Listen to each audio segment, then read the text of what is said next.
2021 CBA. Tonight, questions swirl around the Royal Thai Embassy in Nairobi after a young Kenyan entrepreneur accused the embassy of defrauding him of nearly 3 million shillings. The case involves a contract signed inside the embassy, travel services provided, and passengers who actually flew to Thailand, yet the embassy now insists it bears no responsibility. Our investigative journalist Haman Kamariki unravels the story. 24-year-old Nasruddin Abdi Yusuf opened his travel agency in Kilimani in May this year. By late July, he thought he had landed his biggest client yet, the Royal Thai Embassy. I received a call from someone from the embassy, and then I remember the person who called me was Esther. So she was basically working with Joan. I can embed there's a procurement, I'll say, that the embassy has a deal for you.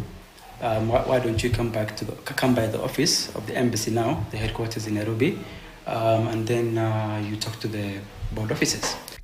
On July 25th, Abdi received a contract titled Tours and Travel Services Agreement between his company, Campfire Chronicles Travel Tours and Safaris, and the Office of Commercial Affairs, Royal Thai Embassy here in Nairobi.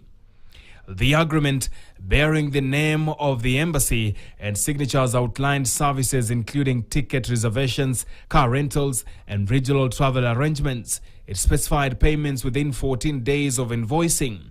Soon after signing the one contract, 7 delegates were to travel to Bangkok. The invoice totaled $18,822, nearly 2.5 million Kenya shillings.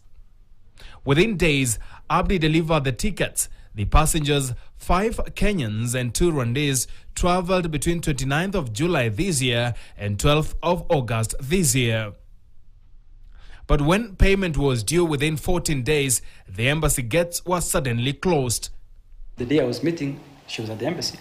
If she's not communicating what I need to the embassy, then find your communications from there. So I went to the embassy. The same 2 security guards that allowed me inside never wanted me to go inside at all cost. They harassed me at the gate, not even tried. They harassed me at the gate. Then when I asked him, I know where I'm going, I know the office I'm going to, why will you not allow me to go inside? We had to seek answers with my workmate, Emmanuel Kipchumba. In a formal response to our inquiry, the embassy denied any involvement, insisting that its staff member Joan Ngare acted without authorization. But here lies the contradiction. Joan signed the contract on 25th of July this year, the very day she resigned, meaning she was still an employee of the embassy.